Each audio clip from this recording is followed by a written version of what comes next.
¿quién es Satanás, Nao? ¿Quién sí? Como decía cuando empecé la conexión, que no sabía que estábamos en vivo, la Sí. Biblia habla muy poco de detalles. Sí, la Biblia habla sobre un ser, ¿verdad? Conocido como el diablo en el Nuevo Testamento, que viene de la palabra diabolos, ¿verdad? Pero si supiera que en el Antiguo Testamento difícilmente encontremos ese personaje que se llama Hasatán, aunque sí, porque Hasatán no es un nombre propio. Hasatán es un adjetivo. Es como decir el pintor, el chofer, el mecánico. Es una función, es un adjetivo, no es un nombre propio. O sea, no existe un personaje, en el Antiguo Testamento no existe un personaje específico llamado Satanás. ¿Por qué digo esto? Porque, por ejemplo, si tú te vas, no me recuerdo si el número 18, donde trata la historia del profeta Balaán, cuando iba a maldecir fue contratado para maldecir a Jacob, a los hijos de Jacob, a los hijos de Israel. Cuando iba en el camino, se le apareció el ángel de Jehová. Y en ese verso dice que el ángel de Jehová era Hasatán. En el texto hebreo, dice Hasatán, se le presentó Hasatán. En la traducción habla del ángel del Señor, el ángel de Jehová. ¿Se le apareció Jehová o Satanás? O sea, ahí hay una pregunta, ¿verdad? Porque el texto hebreo, dice Satanás. Otro caso que podemos citar es cuando David manda a censar al pueblo. Correcto. Hay una cita que me parece que es de Crónica y una de Samuel, y una versión de Samuel. Samuel dice, y Jehová instó a David a censar el pueblo. Y Crónica, me parece, creo que Crónica dice, y Jehová y Satanás instó a David a censar el pueblo. Wow, yo no me había escuchado la de Satanás, no había escuchado que en otro decía Jehová. Sí, narrando el mismo evento, uno por el profeta Samuel o el libro de Samuel y otro por el libro de Crónica. Crónica dice, Satanás instó a David a censar el pueblo y Samuel dice, Jehová instó a David a censar el pueblo. Entonces aquí vemos que, y la gente se pregunta, hay un error aquí en la Biblia, hay una aparente contradicción. Por un lado dice que Satanás instó a David a censar el pueblo, por otro lado dice que fue Jehová. Exacto.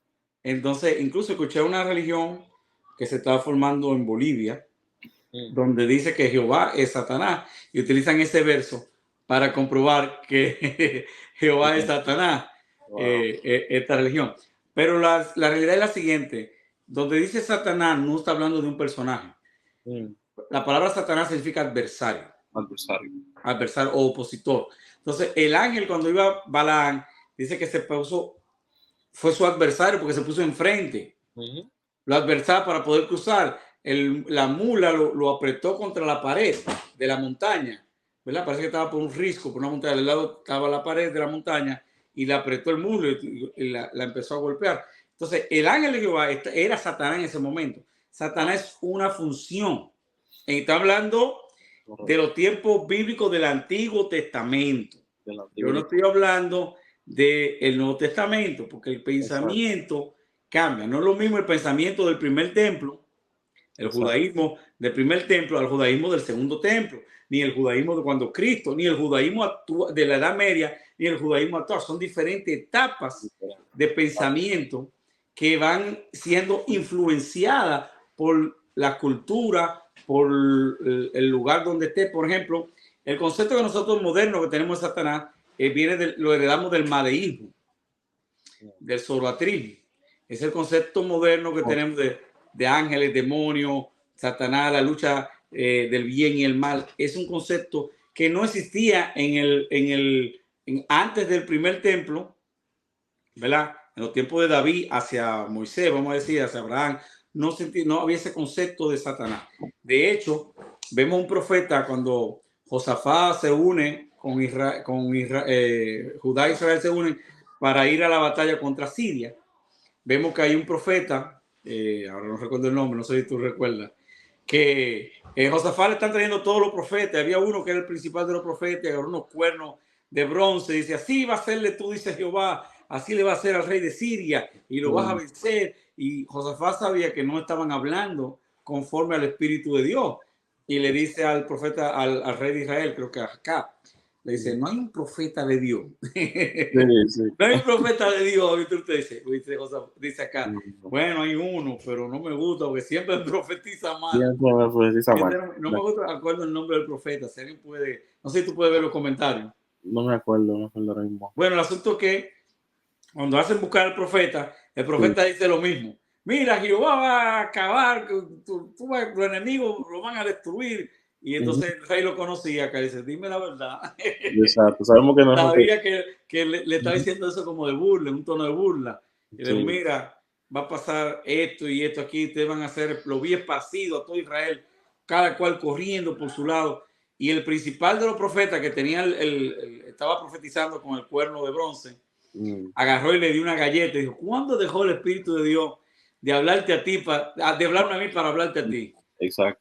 Le dio una profecía y dijo, yo te vi a ti, tú vas a morir y todo eso. Entonces lo más interesante, que es el punto que quiero aclarar, llegar, es que él le dice, yo vi al Señor sentado en su trono, vi una visión.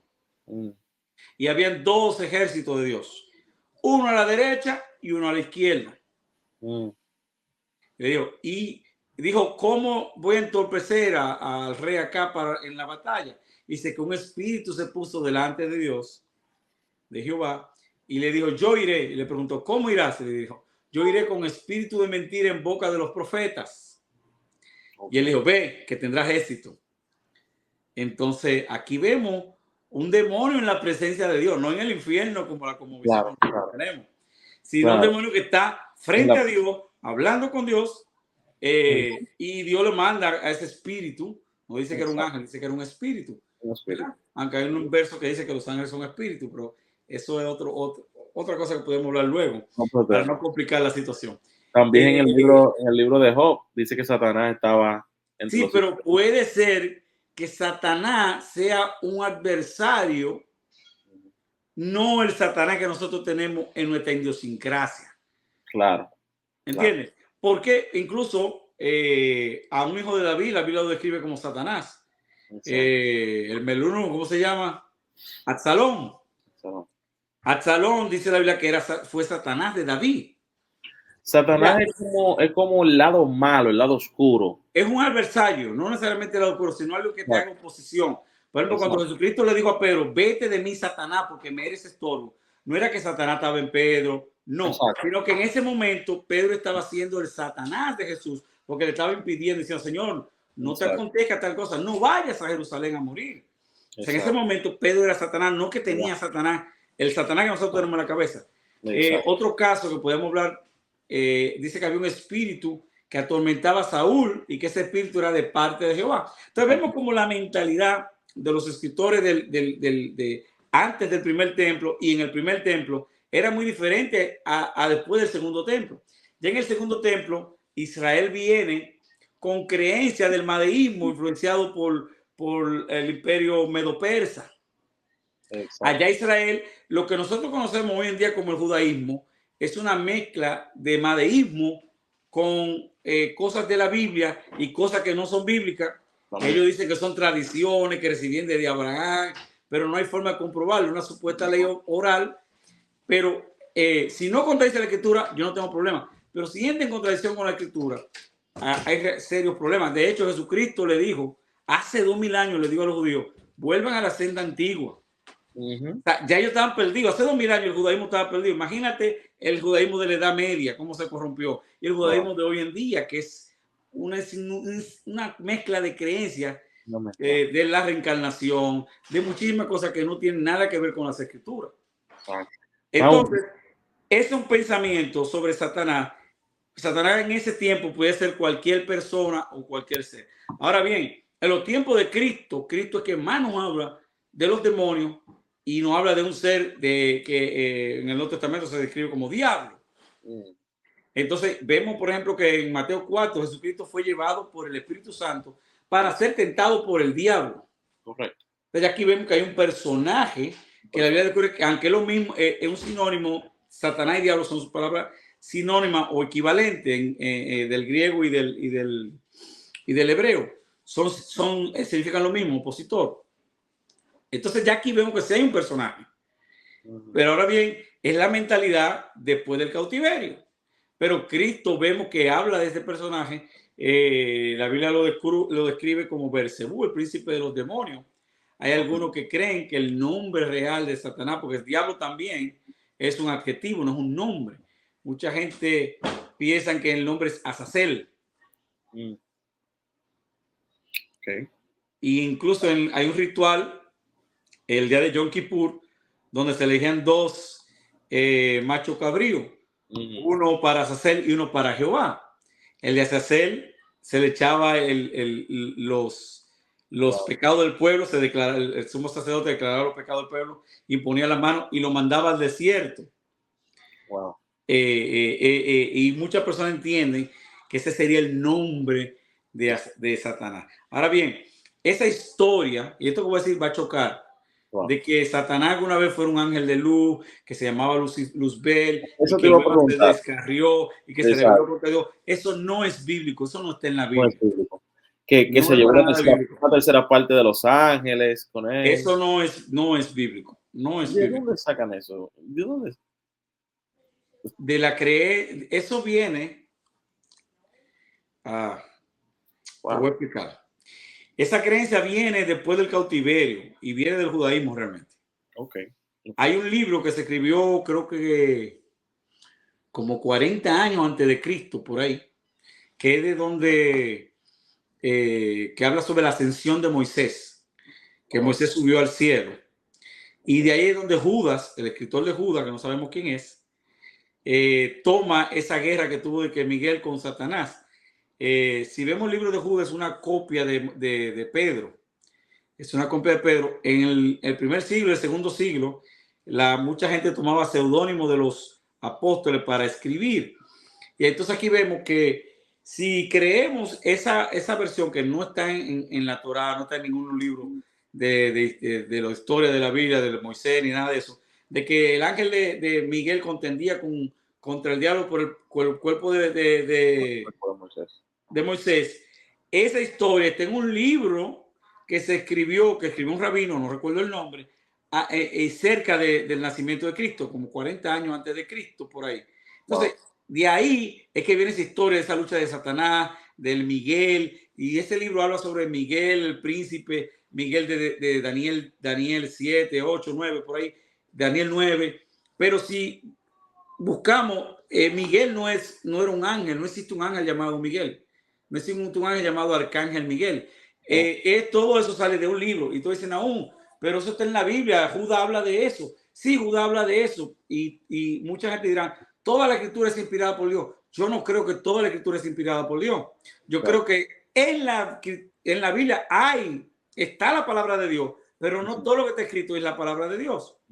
De hecho, según Luis Carballosa, la traducción correcta de Timoteo, creo que segunda de Timoteo 3:15, no recuerdo bien, que dice, toda la escritura es inspirada por Dios y útil para enseñar, redarguir, instruir en justicia, a fin de que el hombre de Dios sea enteramente preparado para toda buena obra.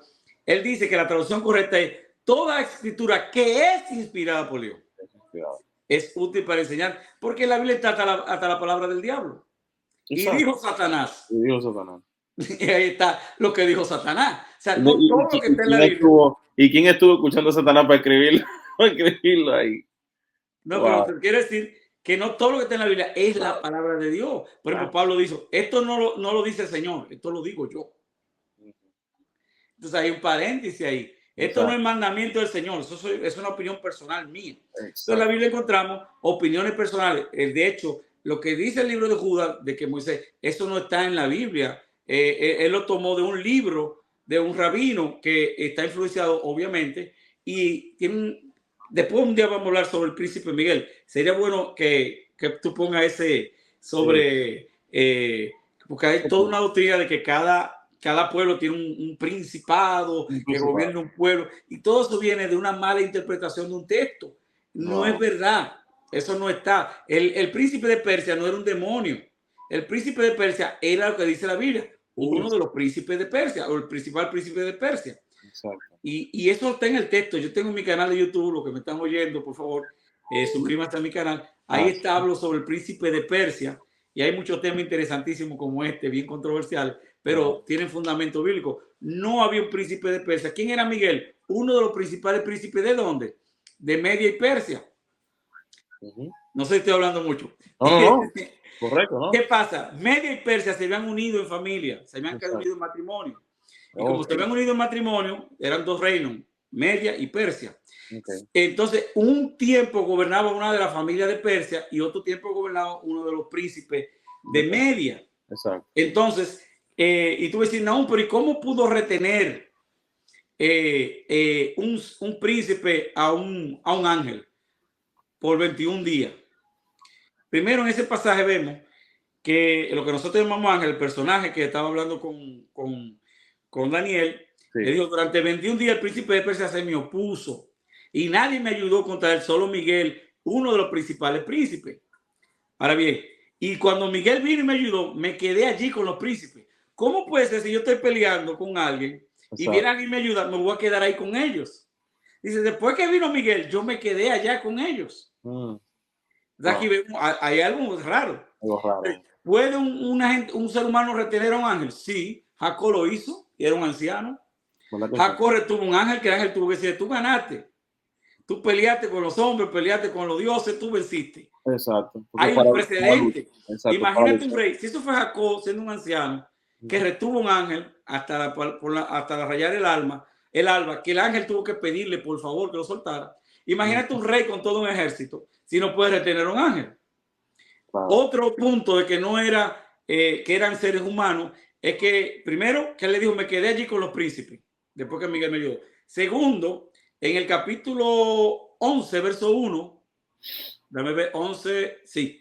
Él dice, en el primer año de Darío el Medo, yo estuve ahí para fortalecerlo y ayudarlo. Entonces, ¿cómo puede un ángel fortalecer un demonio?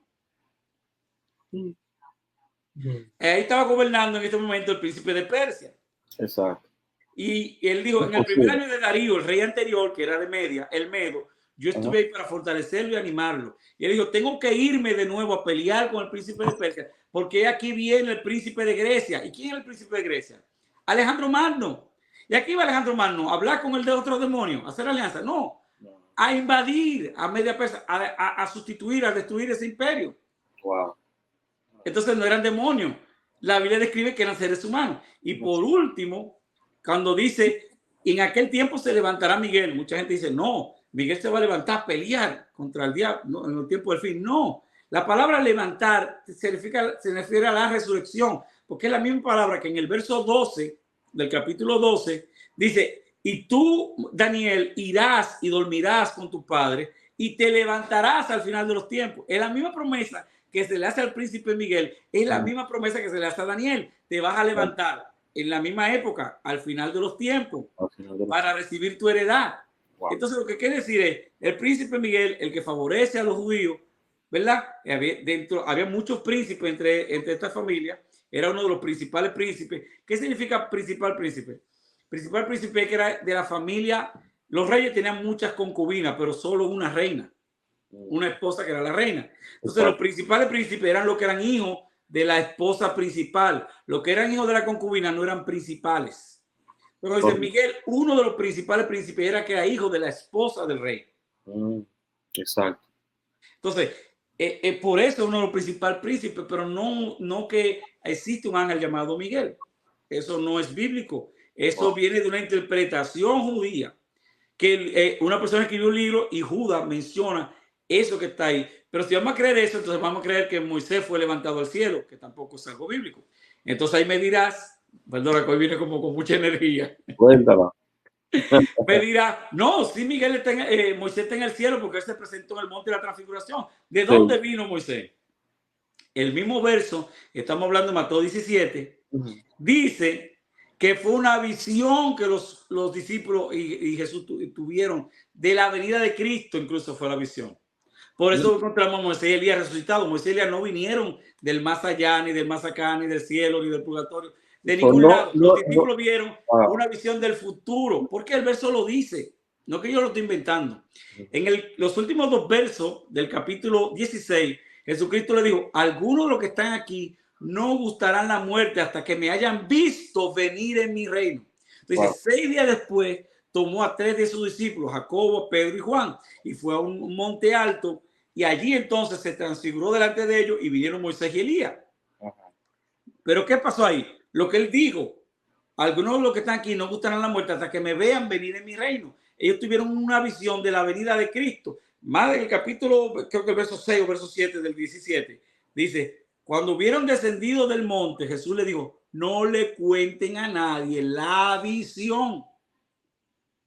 Tuvieron una visión del futuro, como la tuvo Pablo, como la tuvo Juan en Apocalipsis, que estaba viendo la cosa en tiempo real. Y dice, y vi que pasó esto, y vi que pasó aquello, y sentí esto. Él estaba en medio de la visión. Pues los discípulos, que dicen mucho, algunos de ustedes no gustaron la muerte hasta que me hayan visto venir en mi reino, tuvieron una visión de la venida de Cristo. Ahí se cumplió esa palabra de Cristo. Terrible. Now, una cosa que te iba a preguntar. Lo que habla la Biblia de que Satanás será soltado por 1000 años y después tentará a los hijos, a los moradores de la tierra. Esa parte siempre me ha traído como un poco de confusión, porque si ya Dios salvó a la gente y ya estamos todos salvos, ¿cómo que Satanás va a ser soltado y tentar a los moradores de la tierra? Interesante.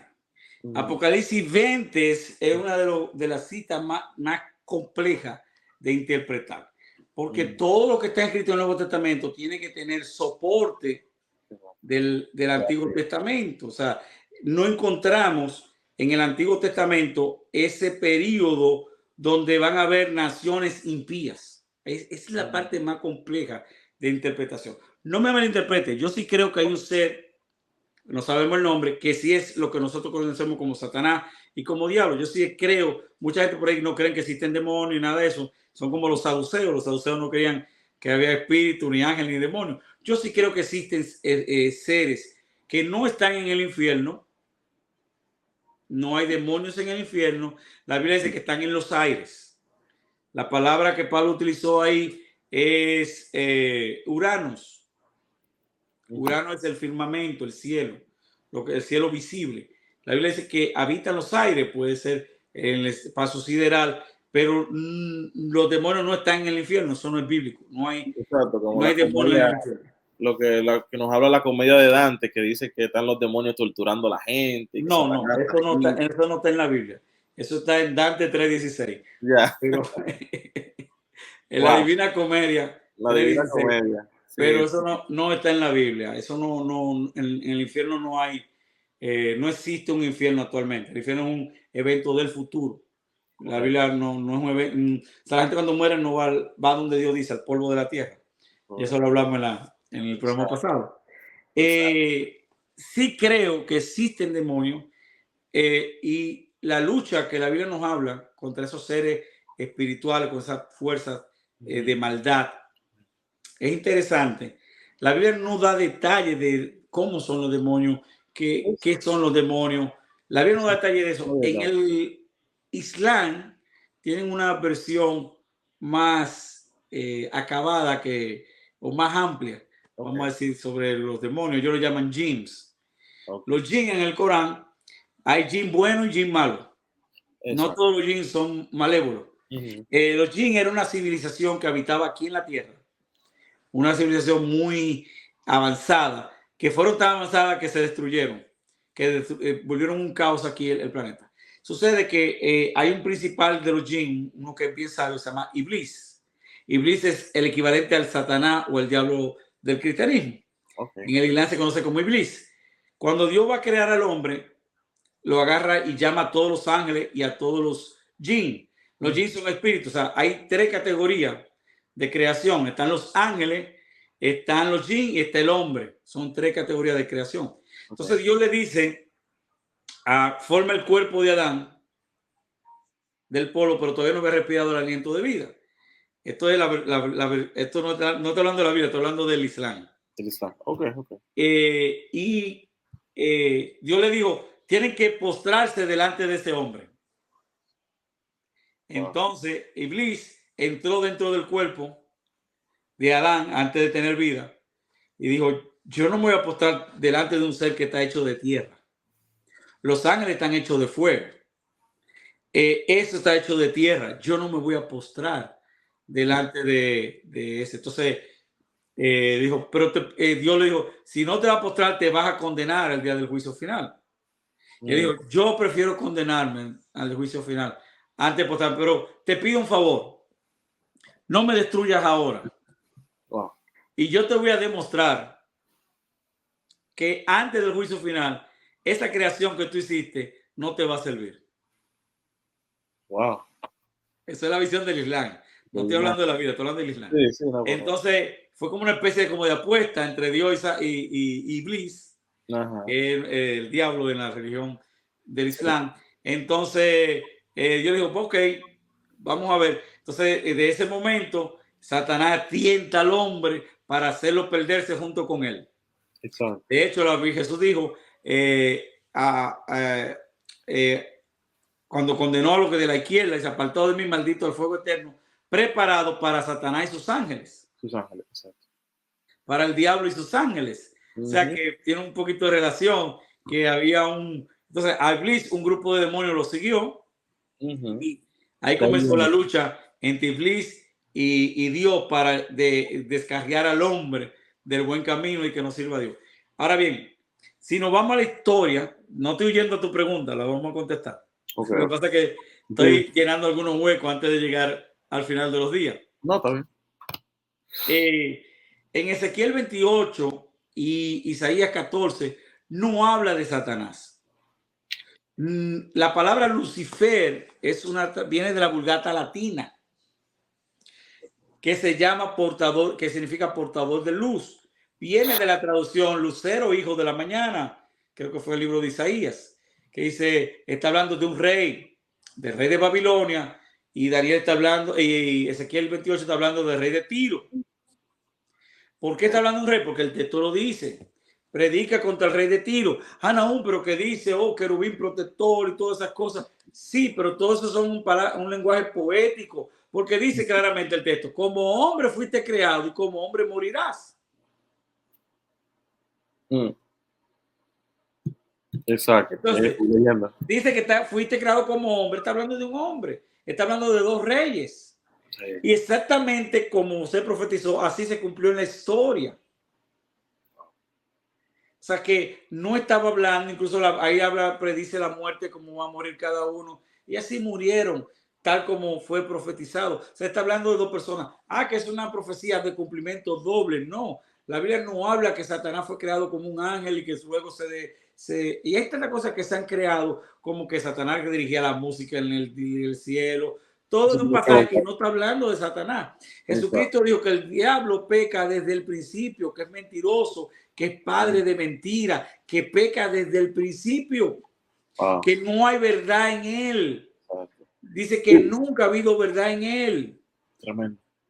Cuando habla mentira, de sí mismo habla. O sea, en ninguna parte, no, pero Dios creó al diablo. Bueno, en el libro de Isaías, capítulo 46, versos 6, 7, por ahí, dice, para que se conozca desde el nacimiento del sol hasta donde se pone que no hay más que Dios, que yo hago el bien y hago el mal.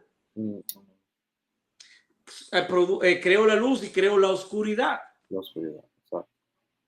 Entonces, yo no creo en un Satanás que escapa a la voluntad de Dios. Yo no creo en un diablo que esté por encima de los preceptos o de los límites que Dios le establezca. Exacto. Fíjate que cuando Jesucristo fue a ser tentado por el diablo, ¿fue llevado por quién? Por el Espíritu Santo. Por el Espíritu, exacto. Con un propósito de ser tentado por el diablo. O sea, cuando el personaje Satanás, supongamos que ese es el diablo de nuestra cosmovisión, en el libro de Job, vemos que si suponemos que ese es el mismo Satanás que nosotros tenemos en la cabeza, vamos a suponer que sí. Exacto. ¿Quién es que le pregunta sobre Job? Es Dios. Dios le pregunta. ¿No has considerado a mi siervo Job? Pero Dios mismo es que le ordena a él. Satanás le propone, quítale todo lo que él tiene. Estaba junto. Dijo, ve tú, sea, aquí vemos a Satanás como un mensajero de Dios. Un mensajero, un empleado de Dios, o sea, un aliado, algo, o sea, estaban juntos, o sea. Un ángel. Porque ángel es mensajero. Exacto. Entonces, Satanás cumplió exactamente lo que Dios le dijo. Le quitó todo lo que tenía, menos la mujer, porque las mujeres no son de nada. Sí. Es una broma. Señores, compartan la transmisión y vayan también, suscríbanse al canal de Nahum. ¿Cómo se llama tu canal de YouTube? Nahum López, así mismo. Nahum López, vayan y suscríbanse también. Muchos temas interesantísimos, señores. Sí, ahí se van a dar vida ahí. Amén, amén. Continúa. Entonces, amado, cuando vuelve de nuevo los hijos de Dios a presentarse, entre los cuales vino también Satanás, vemos que Dios vuelve y le pregunta, ¿de dónde viene? De rodar la tierra, andar por ella.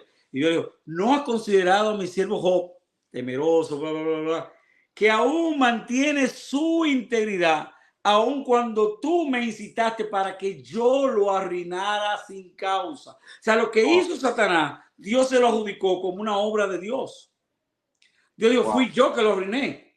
Tú me incitaste para que yo lo arruinara. ¿Por qué fue Dios? Porque Dios fue que le dio la orden y fue Dios que lo permitió. Wow. Claro. O sea, Dios, las cosas malas que hace Satanás, Dios la adjudica como propia. O sea, no hay una obra que haga Satanás, aunque sea mal, que Dios no la permitió. Que Dios no diga que fue él que la hizo. Wow. ¿Por qué? Porque el Dios tiene la oportunidad, el poder de impedir que Satanás. No, entonces cuando violan a un niño, cuando hacen esto, cuando hacen aquello, dice Lamentaciones 3, 37 y 38. ¿Quién será aquel que diga que sucedió algo que el Señor nos mandó? De la boca del Altísimo no sale lo bueno y lo malo. Wow. Pero lo que nosotros entendemos por mal no es lo mismo que Dios entiende por mal. Porque nosotros tenemos una medida de comprensión diferente. ¿Quién conoce la mente del Señor? ¿Quién le dio al primero para ser recompensado? O sea, ¿quién? Su pensamiento no son nuestros pensamientos. Por ejemplo, hay un versículo en la Biblia que dice que Dios ama la muerte de sus santos. Es incomprensible. ¿Cómo Dios puede amar la muerte de sus santos? La que Dios quiere, la muerte del impío. Terrible, terrible. No sé si me dio a entender. No, claro, claro. Entonces, si vamos al libro de Juan, ahora sí me voy a valer de buscar. Okay. Dice que Satanás fue atado por 1000 años, dice en Apocalipsis 20.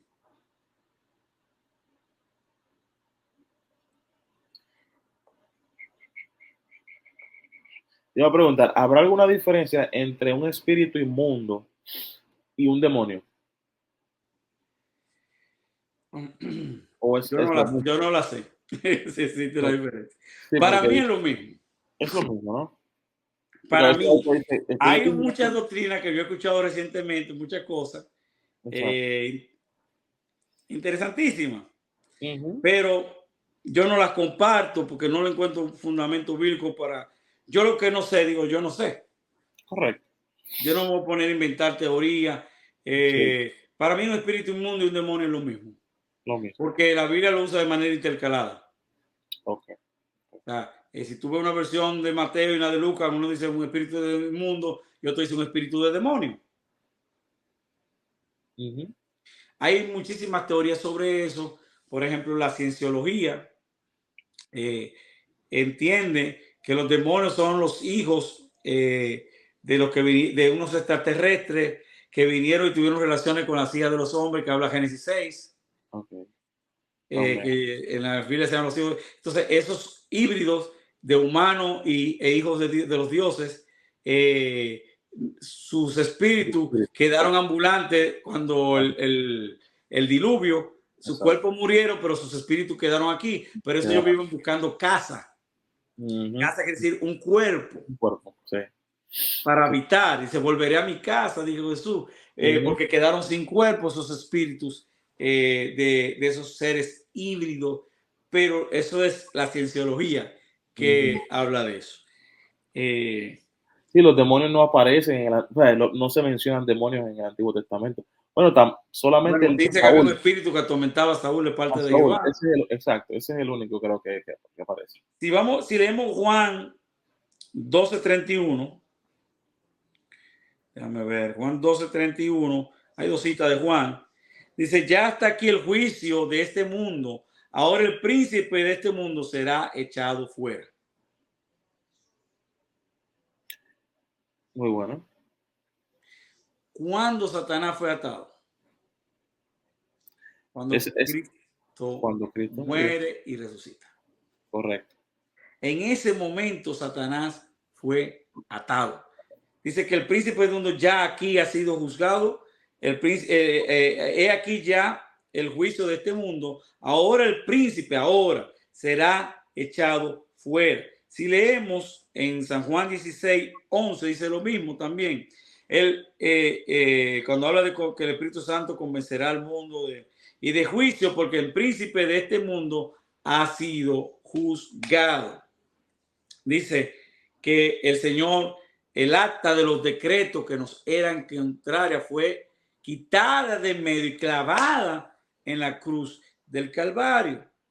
El reino de Jesucristo comenzó cuando Él lo dijo: anuncien que el reino de los cielos se ha acercado. Él dijo: el reino de los cielos ya está entre ustedes. El reino de los cielos es un reino espiritual. Ya nosotros fuimos sentados Correcto. con Cristo a la diestra de Dios. Ya fuimos trasladados.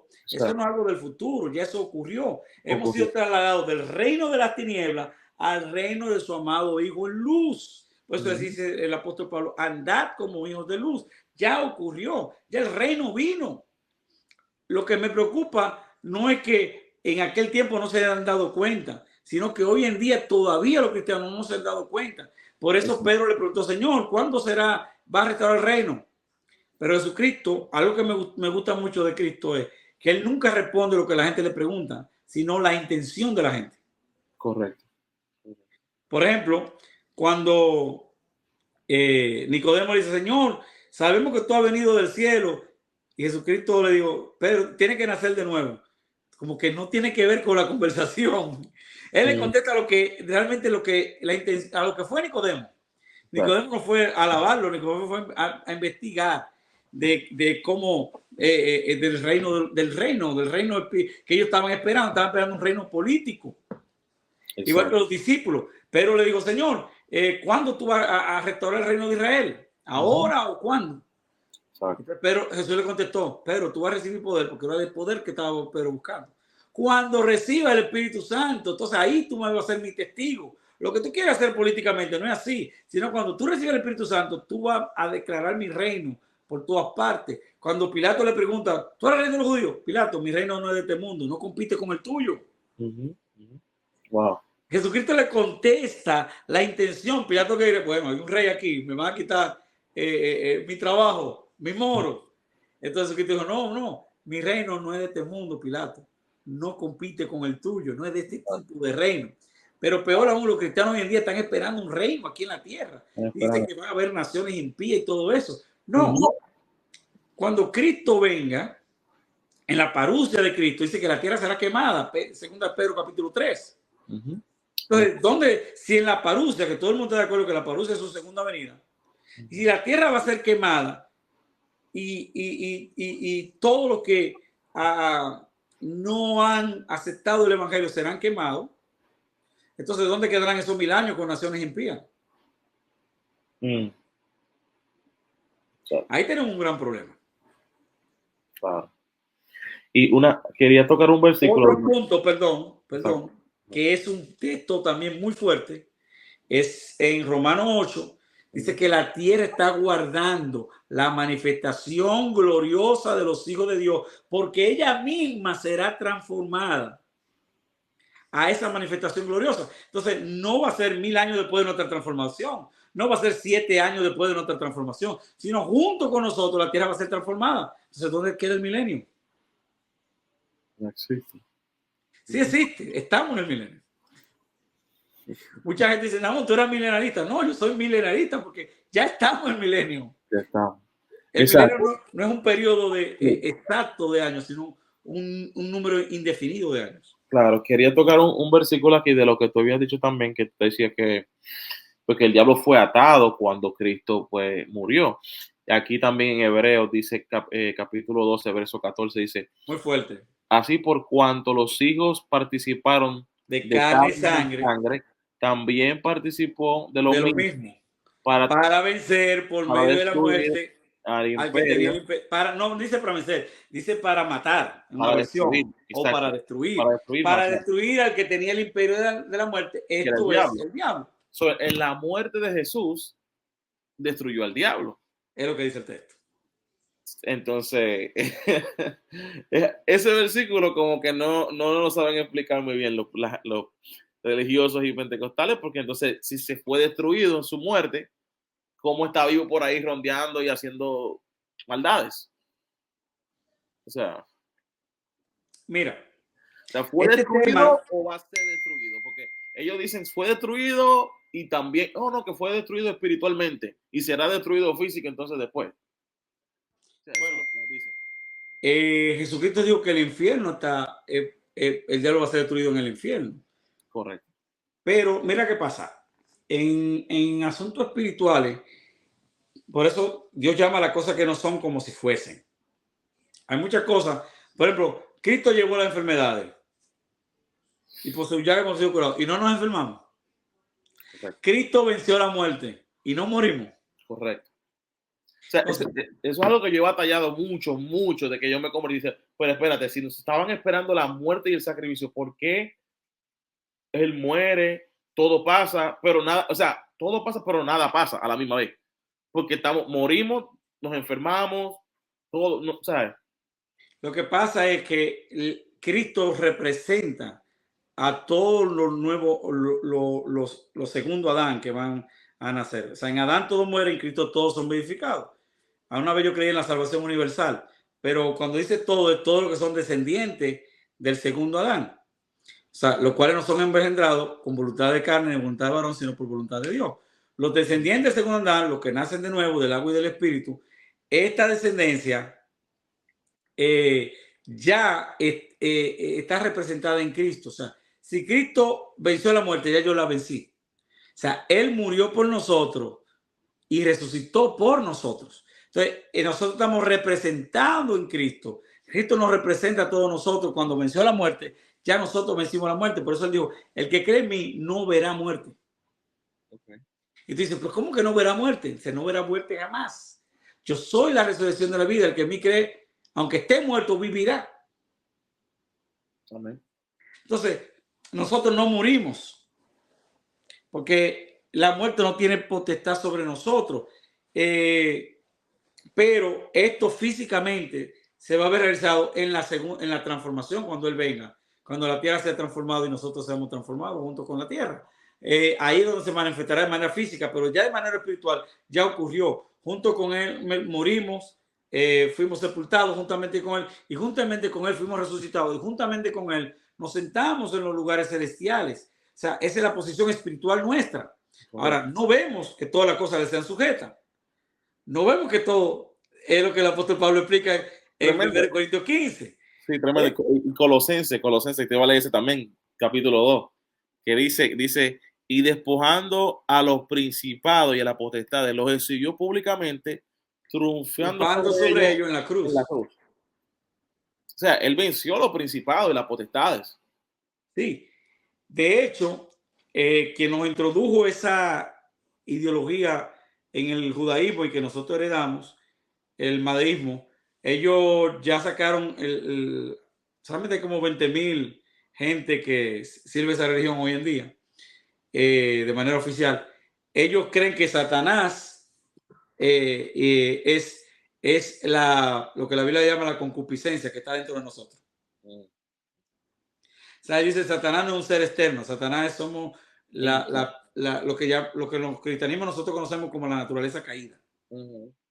Entonces, creo que es una irresponsabilidad a nosotros acusar de todas las cosas negativas que nos acontecen a agentes externos. Exacto. Creo que la Biblia dice que cada uno, creo que eso está en Santiago 1:16, por ahí cerca, o 17, dice, cada uno es tentado cuando en su propia concupiscencia es atraído y seducido. Correcto. Y si el pecado siendo consumado da luz la muerte. O sea, no hay un ser externo en la tentación. Nuestro corazón es de continuo hacia el mal. O sea, el corazón del hombre es perverso. ¿Sabe qué significa perversidad? Es una palabra muy fuerte. Si tú la buscas en el escenario, es hacer cosas indebidas con conciencia de lo que tú estás haciendo está mal. Y aún teniendo conciencia de que está mal, tú lo haces como quieras. Entonces, el corazón del hombre es de continuo hacia el mal. El corazón del hombre se complace en lo malo. Entonces, ¿cuál es el problema? Y esto no es parte del tema, pero sí es parte del tema. Porque acusamos a los demonios de nuestro problema personal, de nuestra naturaleza caída. Cuando hablo de carne, no me refiero al cuerpo, porque el cuerpo es soma.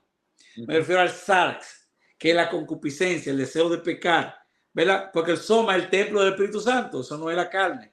La carne no es esto es soma, esto es el cuerpo. Es que el cuerpo no tiene moral. Con el cuerpo tú sirves a Dios o sirves al mal, ¿verdad?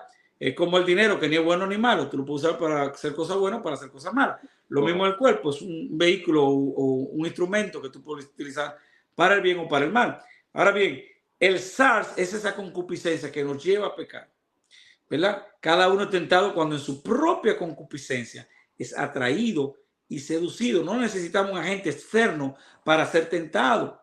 No tenemos que estar acusando al diablo de todo. Señor, reprenda al diablo, Señor, reprenda al diablo, Señor, reprenda al diablo, Señor, reprenda al diablo. No, eso no es guerra espiritual. Eso no tiene nada que ver con guerra espiritual. La guerra espiritual se da en el mundo intelectual, en el mundo, vamos a decir, para utilizar una palabra que no me vayan a matar. En el mundo filosófico se da la guerra espiritual. Porque si tú miras toda la armadura de Dios para pelear contra las huestes espirituales de maldad, toda, ahí no se quedó ninguna parte. Toda la armadura de Dios, ¿cuál es? Tomar el escudo. ¿El escudo de qué? De la fe. O sea, tu convicción en lo que tú has creído. El yelmo de la salvación dice que te vista ¿con qué? Con la verdad. Con la verdad. O sea, cuando yo digo la verdad, donde quiera que voy, no hablar mentira. Es una guerra espiritual. Es una guerra. Oye, ¿cómo que déjame buscar esa cita para que no se me quede nada? Para que tú entiendas que la guerra espiritual contra los demonios, eso está en Efesios 6, ¿verdad? Sí. Y esa era una de las preguntas que te iba a hacer, Naum, que se nos ha enseñado mucho que para pelear contra los demonios hay que estar ayunando, o sea, 3 días. Vamos a ver si el ayuno es parte de toda la armadura de Dios. Vamos a ver qué dice el apóstol Pablo aquí. El verso 10. Por lo demás, hermanos míos, fortaleceos en el Señor y en el poder de su fuerza. Vestido de toda la armadura de Dios para que podáis estar firmes contra las acechanzas del diablo. Oigan bien, vamos a ver. Porque no tenemos lucha contra carne y sangre. O sea, no tenemos lucha contra seres humanos. Sino contra principados, contra potestades, contra los gobernadores de las tinieblas de este siglo, contra huestes espirituales de maldad en los cielos, en las regiones celestes. Me parece aquí que la palabra en el texto griego es en Uranos. Dice, por tanto, tomad toda la armadura de Dios para que podáis resistir en el día malo y habiendo acabado todo estar firme. Está pues firme, ceñidos vuestros lomos con la verdad. Ceñidos vuestros lomos ¿con qué? Con la verdad. ¿Qué significa eso? Dile que yo no estoy aquí. Estoy perdiendo mi guerra espiritual. Exacto. Ahí las suertes espirituales de maldad me están pisoteando. Y otra cosa que llegué tarde al trabajo porque había un tapón, le digo al jefe, mire, eso hubo un accidente en el camino. Y todo eso es mentira. Llegué tarde porque me levanté tarde. Exacto. Entonces, ¿cómo puede una gente creer que está haciendo guerra espiritual cuando vive el día entero hablando mentira? Entonces dice así que si llamo vuestros lomos ¿con qué? Con la verdad. Vestido con la coraza de justicia. ¿Qué es la justicia? Hacer lo que tengo que hacer cuando tengo que hacerlo. Correcto. Ser justo. O sea, hacer la cosa en justicia. Justicia.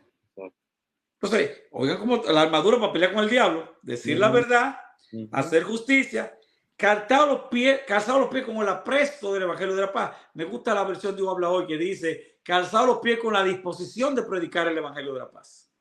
Entonces, cuando tú ves esos rabacucos peleando uno con otro, diciéndose que este es un hijo del diablo y que usted cree que están, ese es el Evangelio de la Paz. Entonces, entre ellos mismos matándose.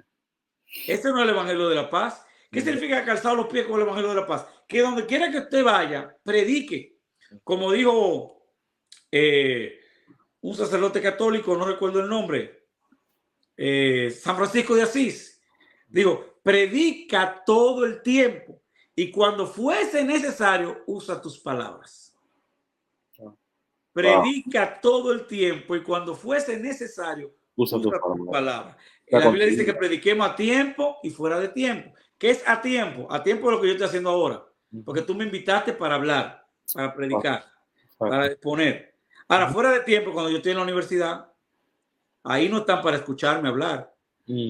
Ahí debo explicar fuera de tiempo. ¿Qué fuera de tiempo? Con mi ejemplo. Diciendo la verdad, haciendo justicia. Entonces, con mi ejemplo, con mi forma de ser, yo estoy predicando fuera de tiempo.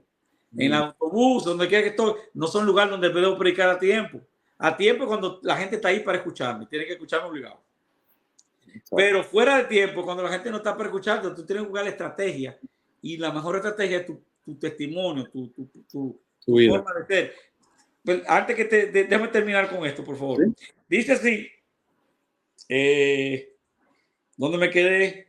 Ceñidos los pies con la verdad, vestidos con la coraza de justicia, calzados los pies, o sea, donde quiera que tú vayas, predica el evangelio de la paz, no el de la guerra, no el de la violencia, no el del odio, no el de la murmuración, no el de la crítica. Ese no es el evangelio que debemos utilizar aquí como una arma.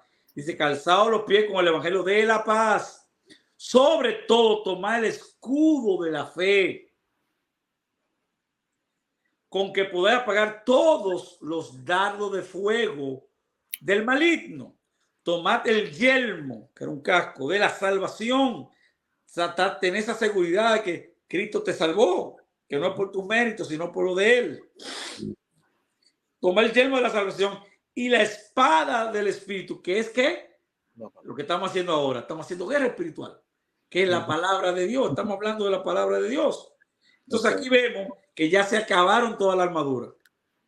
Aunque dice aquí, orando en todo tiempo, con oración y súplica en el Espíritu, y velando en ello con toda perseverancia, súplica por todos los santos y por mí. Pero esta parte de la oración no es parte de la armadura espiritual.